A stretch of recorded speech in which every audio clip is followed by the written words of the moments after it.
And the thing about this is, and I think I told you guys this about 2 or 3 weeks ago, I eventually knew this was going to happen to the XFL. But just like with anything and everything in this life, it's not about what happens to you, it's how you respond to it. So can the XFL bounce back?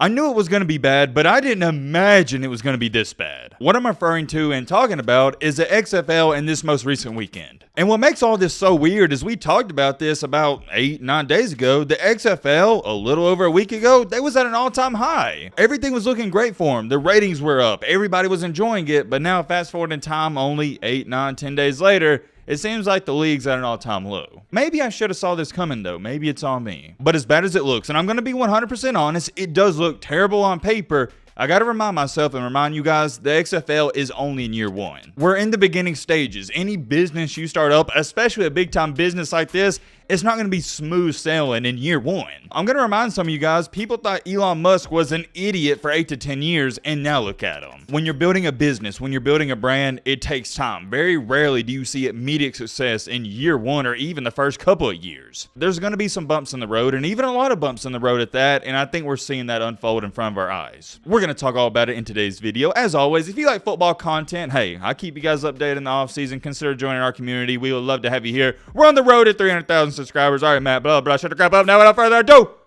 let's get into it. I'm not beating around the bush. We're jumping straight into it. I told you guys the past couple of times we talked about the XFL, but I want to remind you guys my perspective on this league as a whole. Going into it, I thought it was going to be another just terrible league and it was going to disappear in a couple of years. That was my opinion on it before watching some games. I was like, okay, another wishy-washy league, it'll be gone and it ain't going to be that good. However, I watched a couple of games and my opinion changed just like that. The way the league was set up, the way it looked on TV, from the broadcast into the engagement and even the players, the quarterback and coaches being mic'd up, I'd give it a 9 out of 10. I really would. A 9 out of 10 sounds crazy, right? But you got to understand this. For it being in its first year in stages, yeah, I think it's worth a 9 out of 10. The only reason some people are going to disagree with me saying, hey, it's been a 9 out of 10 up to this point is because they don't have that bond with a team and they don't have that player engagement quite just yet. And when I say player engagement, let me elaborate on that. What I'm trying to say is there's not those favorite players like we have in the NFL or at the college level. There's no Tom Brady, Patrick Mahomes, Lamar Jacksons. There's no players in the XFL where you're going to see random people in your local neighborhood wearing their jerseys. And you may never in your life see someone outside the stadium wearing an XFL jersey. To go on top of that as well, the one problem the XFL is facing for your casual fans, and I'm going to include myself in that category, is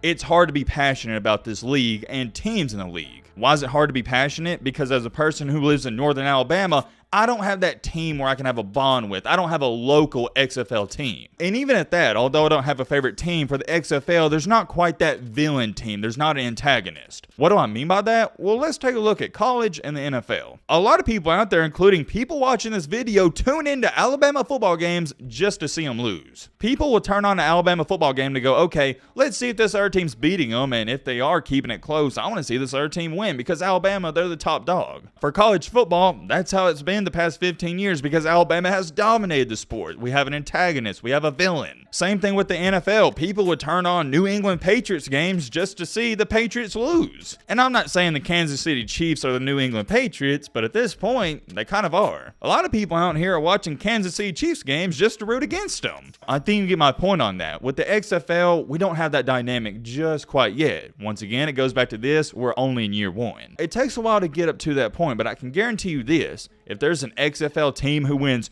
3-4 championships in a row by year 2020, what would it be, 2026, 2027? I guarantee you there'd be casual fans tuning in just to root against them. Why is that? Because in life, as much as people love a hero, they love to see a hero fall even more. I can't take credit for that quote. If you watch Spider-Man, you know that's what the Green Goblin told Spider-Man, but you get what I'm saying. That applies to this topic. And it holds true. People love to see top teams lose in any and every sport, but in the XFL, heck, we don't even know who the top teams are. That is just one of your, I'm going to call it a minor problem, because the main reason for people not tuning in, and I think a large reason, is because you don't have those villain teams and those villain roles and nobody to root against. But continuing to go along here, the one good side to it is the people that are local to these teams, they're showing a ton of support. The last time we talked about this, the Battlehawks set a record with 38,000 people showing up to one game. 38,000 people. Do y'all understand, for a lot of these women college basketball teams, the entire season they don't even have 38,000 people to show up to all of the games. And the Battlehawks did that in one football game, the XFL. Just like this comment says right here, I'm following the XFL and living in Missouri, I'm a Battlehawks fan by default. The quality of play isn't nearly as good as the NFL, but the new rules for the league make up for it, and it's generally awesome to not just see guys get a second chance to live a dream of playing pro ball,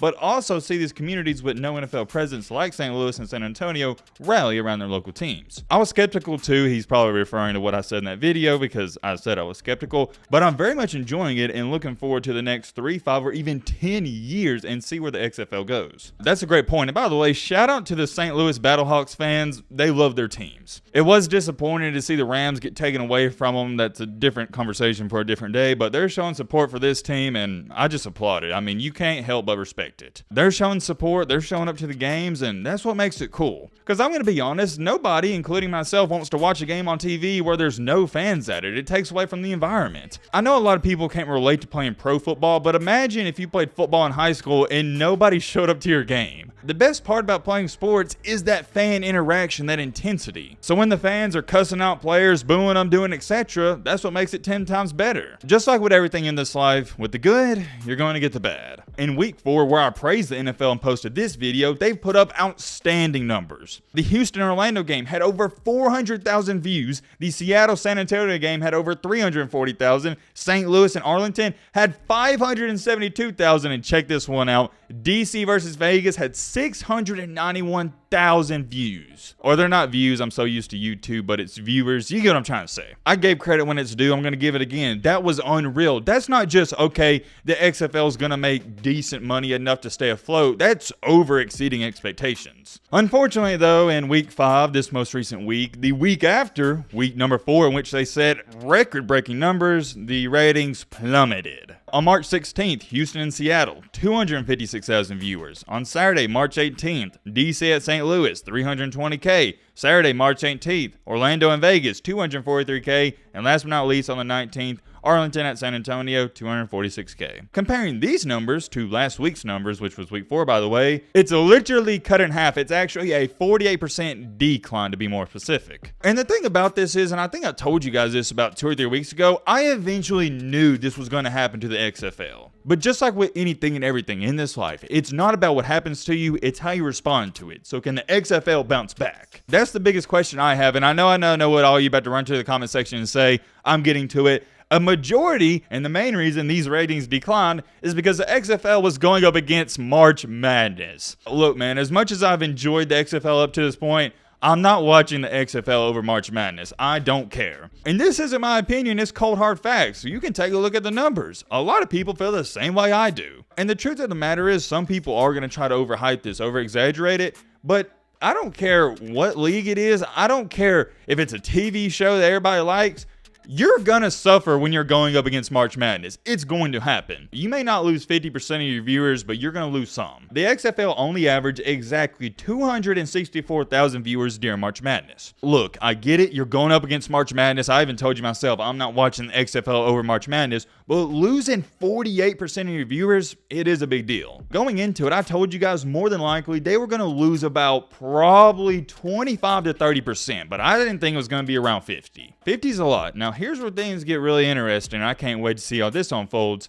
The XFL, they play this weekend, right? And March Madness is still going on, but it's not as hectic as it is on round 1s and 2. I said rounds of 1 and 2, it's round 1 and 2. You get what I'm trying to say. Or is it rounds 1 and 2? I think I said it correctly the first. Anyways, it doesn't matter. The point is, the XFL, you're not going against as many March Madness games, so I hope and I pray these numbers go up. Whether you want to believe this or not, ratings are everything, because without ratings, without viewers, we can't keep this thing afloat. And I'll tell you this much, if the XFL continues to only average 275 or 300,000 viewers a game, they ain't gonna be in business much longer. Yet again, I know it looks bad on paper, losing nearly 50% of your viewers, but I'm going to give this league the benefit of the doubt. Let's see what they do this up and coming weekend. I think that'll tell us a lot. I'm very curious, XFL fans. Let me know your thoughts down below, but